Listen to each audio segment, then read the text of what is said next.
Hey guys, it's Aria.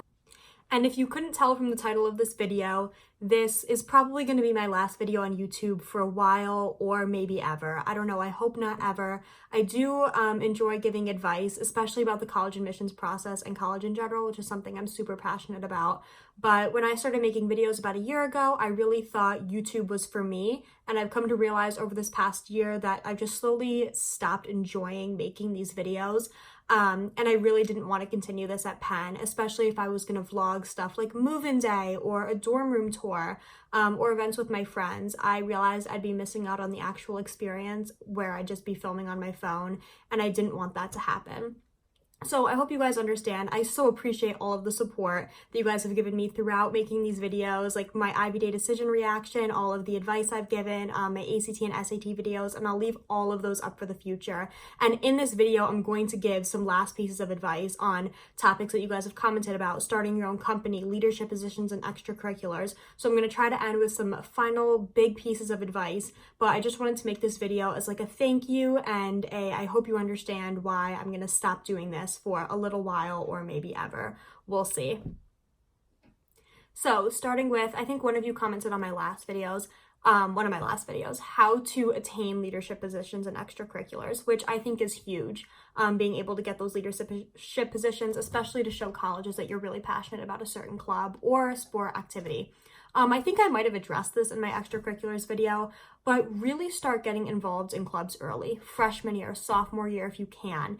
And if you're really involved, the current leaders of the club will notice that. And honestly, my biggest piece of advice would be to just go for it. If you want to become the president, apply. Sure, you might not get the position right away, but so what? You went for it, and then if you don't get it, try again the next year. There's no harm in trying and putting yourself out there. If it doesn't work out, it's okay. At least you know that you went for the opportunity. And if you didn't get it, you'll try again next year, or maybe you'll go for the opportunity at a different club and they'll take you. I would just say my biggest piece of advice for clubs and extracurriculars is to just put yourself out there and go for it. Try a bunch of different things, see what you're passionate about, and then really hone in on a few things, commit a lot of time to those, and try to become leaders in those. And advice for starting your own company, which I know a lot of you commented about, is kind of the same thing. It's really about putting yourself out there. Obviously, I could make hour-long videos about how to start your own company, but it's just the process is going to honestly differ for everyone. I didn't start my company with no help. I am a sole proprietorship, but I did have help from the Young Entrepreneurs Academy. That's the program that I started my company through.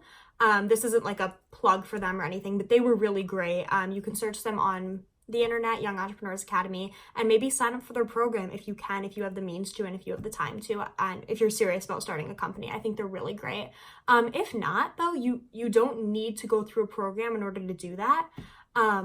My advice to you would be, if you have an idea, which you need some sort of an idea to start with, if you don't have an idea, just go around your daily life and honestly see which problems you encounter. I came up with the idea of waterproof socks because I was a very avid lacrosse and field hockey player, and I would go to tournaments. I lived in upstate New York where it's raining and muddy and snowy all the time, and we would have to play in that kind of weather. So I would go to tournaments and my feet and my teammates' feet would be soaked, and I would see how it would affect our playing and our just spirit for the day. And that's why I came up with the idea of waterproof socks. Actually, originally my idea was waterproof sock covers, and I found out that that wasn't really feasible to make and they weren't very comfortable. So my idea evolved into waterproof socks, which just goes to show you have to try something. My idea was waterproof sock covers. Little did I know, in 3 or 4 years after that idea, I would actually be the CEO of my own company selling waterproof socks, a slightly different product. So if you have an idea, go for it. I started contacting manufacturing centers in the US, cheap ones that I found. Turns out they weren't the best option for me. The socks that I ordered from a manufacturing center in the US weren't actually waterproof. So that was a lesson learned for me, to always order a sample of the or like a prototype before you actually place an order. So that's a really good piece of advice for anyone starting their own company. But some of these things you just have to go for it, and you'll learn along the way, like I did with ordering a sample. And I realized that I couldn't find a manufacturer in the US who had the technology to create waterproof socks seamlessly the way I wanted them. At a reasonable price. And this was kind of when I realized that waterproof sock covers just weren't feasible. They'd be too bulky and you'd have to wear them outside your shoe, and it just wouldn't work. So I was looking more into waterproof socks. So I started looking overseas. My grandmother had a connection to someone in Japan, so I talked to him. And through LinkedIn and through some websites, I found a manufacturer in China who I really, really liked. They contacted me back. They claimed that they had the technology and could make me these socks at a reasonable price. I made sure to ask for a sample this time, and it turned out really well. Like, the prototype worked great, so then I started placing an order, and I set up a website for e-commerce. If you know someone who can set up a website for you, that's awesome. If not, you can go through a company. But just really starting, like, having the motivation to start taking this company step by step is what's going to get you there. There's no magic formula to doing something like starting your own company. It's just, you will have a lot of trial and error, and you will learn a ton along the way. And just make sure you have a couple people there to support you. My mom was a huge help, so was my dad. Like I said, I went through the Young Entrepreneurs Academy. And it doesn't have to be like a multi-million-dollar company you're starting. Like, most of you, probably none of you, have ever heard of my company, Forever Dry. You can search it up. It's the number 4 Ever Dry 100% waterproof socks. If any of you are interested, I'm still selling them online. But the point is it was something that was meaningful to me. It solved a problem in my daily life, and I really enjoyed running it throughout high school. And of course, it gave me an interesting take on my college application, which don't do something like starting your own company for your college application, but it does give you a story for your Common App essay or whatever, which is nice. So yeah, if you're starting a service business, so you don't need a prototype, like you don't need a manufacturer, just get some business cards, get some flyers, and start posting them around your local community, word of mouth. It's really about taking the steps and putting yourself out there, which is really scary at first. I know, I've been there. I've been through that experience, but in the end, it's really worth it. And you will, like I said, you'll go through trial and error, you will learn from your mistakes, and you'll have a really unique story to tell by the end of it. And that's what's really going to benefit you. If you have any specific questions for me, feel free to leave them in the comments. I will really, really try to reply to everyone this time, especially because it's going to be my last video in a while. So if you have any comments about companies, leadership positions and extracurriculars, anything else, leave them in the comments. And my last piece of advice, a couple of you have been talking about giving advice for incoming freshmen or sophomore, are, of course, take challenging classes in high school. Really try to challenge yourself, especially if you're going for the Ivies or another top school like that. You really want to get on those AP classes. And of course, study hard, get those leadership positions, do something you're passionate about, and be able to craft that into a good essay to show admissions officers.